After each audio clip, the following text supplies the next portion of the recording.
Okay, try and picture this. You're standing on the shore, maybe sometime in the 1940s. You can smell the salt water, obviously, but there's this hum in the air, engines. And you look out onto the Milford Haven waterway, it's surprisingly calm, and you see dozens of these huge aircraft. Yeah, just enormous things. Right, but they're not on land. They're floating like these giant metal swans just sitting there on the water ready to go. These were flying boats. And this place, Milford Haven, specifically Pembroke Dock, or PD as people called it, became the busiest flying boat station in the whole world during World War II. It really is remarkable when you think about it. PD wasn't just, another military base somewhere in Britain. No, it was genuinely a globally important spot for this very specific, unique type of aircraft. And understanding what happened there, it tells you so much about, well, wartime strategy, how aviation tech evolved, and just the sheer effort involved in keeping Britain supplied. It was crucial. And that's exactly what we want to get into today. We're going to try and figure out, well, why Pembroke Dock? What was it actually like when it was running full tilt? What kind of missions were these crews flying? And, what's left of it all today? What's the legacy? Sounds like a good mission. Right. Let's dive in. So first things first. Why Pembroke Dock? You mentioned the waterway, but what made this spot so perfect for these massive flying boats? Well, the RAF took over the old naval dockyard there back in 1930, and it was kind of a brilliant strategic move. Geographically, Milford Haven is almost purpose-built for it. How so? It's very calm, naturally sheltered, and it's just vast. I mean, it gave them this huge natural runway on the water.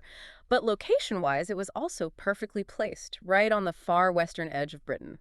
So quick access to the Atlantic. Exactly. Quick direct access out into the Atlantic Ocean. And that was absolutely critical for protecting the shipping lanes. Britain's lifeline, really, during the war. Okay, so you got the sheltered water for takeoff and landing, and then boom, you're straight out into the ocean where you need to be. Makes sense. But the planes themselves, they weren't all the same huge ones from the start, were they? How did that evolve? No, that's right. Initially, they had smaller flying boats, things like the Supermarine Southampton. Good planes for their time, but as things started looking more serious, towards war... We needed something bigger. Definitely. Something more robust, longer range, better defended. And that's when the short Sunderland arrived. In 1938. Now, this was a serious bit of kit. Okay. 4 engines, crew of 10, could stay airborne patrolling for like 14 hours straight, which was incredible for anti-submarine work. And crucially, it was loaded with machine guns. So many, in fact, that the Germans apparently nicknamed it the Flying Porcupine. The Flying Porcupine. I love that. You can just picture it. So these weren't just eyes in the sky. They could fight back. Oh, absolutely. They had to. So war breaks out in 1939. What's the main job for these Sunderlands based at PD? What dangerous, vital role do they take on? Their mission became, well, utterly essential for Britain's survival. They were thrown right into the Battle of the Atlantic. Their primary job was protecting the supply convoys coming across the ocean. The ones bringing food, fuel, everything. Everything. Protecting them from German U-boats. It sounds simple, maybe, but without those convoys getting through, Britain could have been starved into submission. So the Sunderlands were out there, day in, day out, patrolling, spotting U-boats, defending the ships. A relentless, high-stakes operation. You could just imagine the pressure, and you said it was the busiest flying boat base in the world. What did that actually look like, say, at its peak around 1943? Oh, it was an incredible sight. By 43, you'd have nearly 100 flying boats based on the Milford Haven waterway. Just imagine that. 100, wow. Mostly Sunderlands, the workhorses, but also other types, like the American Catalinas, which were also really important. And with that many planes, they couldn't all fit just at Pembroke Dock itself. Right, they'd need more space.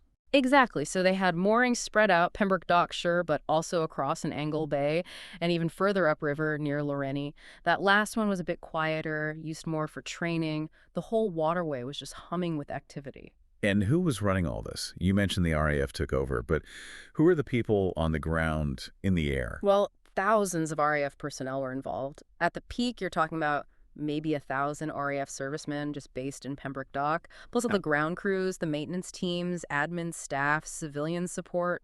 It was huge. A massive undertaking. And it wasn't just Brits. That's another interesting thing.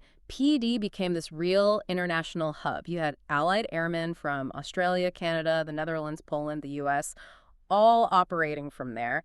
Imagine the camaraderie, but also the shared sense of purpose. Everyone focused on that Atlantic battle. That's quite a picture. So these crews from all over the world, flying these flying porcupines. What kind of missions were they actually flying day to day, beyond just patrolling? Well, guarding the convoys was the main thing, scanning endless miles of ocean for U-boats, but they also actively hunted them down. And then there was the rescue side. Rescues? Yeah, finding and rescuing survivors from ships that had been torpedoed, sometimes landing on the open sea, which was incredibly dangerous for the aircraft, to pull people out of the water. And sometimes they had to fight off enemy planes, too. Like air-to-air combat. With a flying boat. Exactly. There's this famous story when Sunderland gets attacked by, I think it was 8 German fighters. 8. No way. What happened? Against those odds, the Sunderland crew managed to shoot down 3 of the German planes before they were too damaged to keep flying. They eventually made a forced landing, safely, back in Cornwall. It just shows you how tough those Sunderlands were, and frankly, how incredibly brave the crews had to be. That is absolutely incredible. 8 fighters. Wow. Okay, so after all that intensity during the war, what happened afterwards? After 1945, did the flying boats just disappear? Not right away, no. They kept operating for quite a while, actually. The role shifted a bit, you know. Long-range patrols continued, more general maritime reconnaissance rather than just hunting U-boats. Okay. They were also used for transport missions, and they even did some really interesting supply runs, like supporting scientific expeditions way up in Greenland. Really taking supplies to Greenland. Yeah, quite specialized work. But, you know, technology moves on. By the late 1950s, land-based planes had just become much faster, had longer ranges, and were, frankly, more efficient to operate. So the flying boat advantages weren't as critical anymore. Pretty much. Their time was kind of over. The last Sunderlands left Pembroke Dock in 1957, and the whole base officially closed down in 1959. The end of an era, really. It is a bit sad thinking of such a vital place just falling silent. But for people interested today, is there anything left? Can you still see signs of that history if you go to Pembroke Dock? Oh, definitely. The legacy is still visible, which is great. 2 of the massive wartime hangars are still standing. Huge structures. Silent now, but you can imagine the noise and activity back then. That's amazing they're still there. Yeah, and if you look along the shoreline, you can clearly see parts of the old slipways, these big concrete ramps where they used to haul the Sunderlands out of the water for maintenance. You can really picture these giants being pulled up there. Concrete ghosts of the past. And I think I read something about a discovery in the water. Yeah. Something found fairly recently. Yes, that's a fantastic story.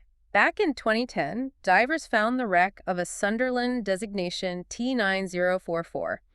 It had sunk during a storm, a gale, way back in 1940, just while it was moored up. Wow, lying there all that time. Exactly, like a time capsule from the early days of the Battle of the Atlantic. They've recovered quite a few parts from it since then, and those parts are now on display. It gives you a real, tangible connection to one of those specific aircraft and its history. That's incredible. Yep. So if someone listening wants to really dive deeper, see these artifacts, learn the whole story, where should they go? Well, if you can get to Pembroke Dock itself, the Pembroke Dock Heritage Center is absolutely the place to go. It's actually housed inside the old Garrison Chapel, which is pretty neat. Okay. And they've got a fantastic collection, photos, artifacts, personal stories, and the best bit, they have a full-size Sunderland cockpit section you can actually get into.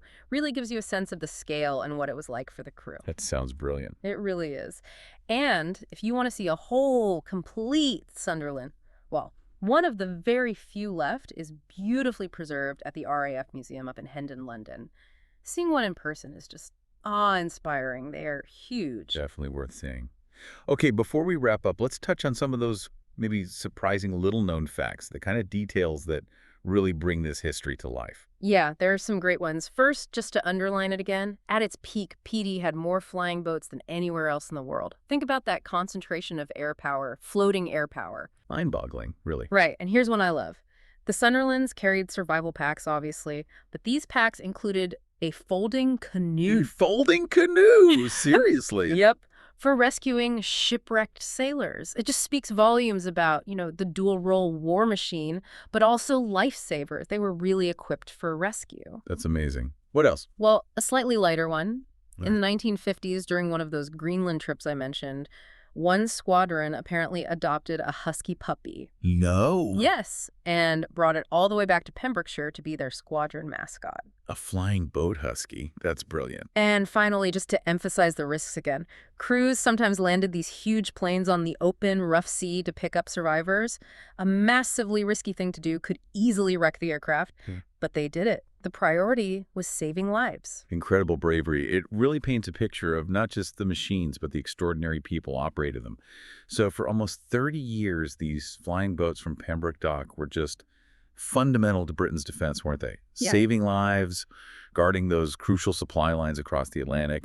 Absolutely fundamental. And, even though the planes themselves are long gone from Milford Haven's waters, the story isn't. It lives on in the town, it's right there in the Heritage Center, and it's embodied in those surviving Sunderlands and museums. It's a powerful reminder of this really unique chapter in aviation and how Britain protected itself from the sea and the air. It really is. And it makes you think, considering all the ingenuity that went into creating these flying giants, specifically for those tough conditions, what other forgotten bits of technology or maybe overlooked strategic places might have equally amazing stories waiting to be told about how they shaped our world? That's a great question to ponder. There must be so many.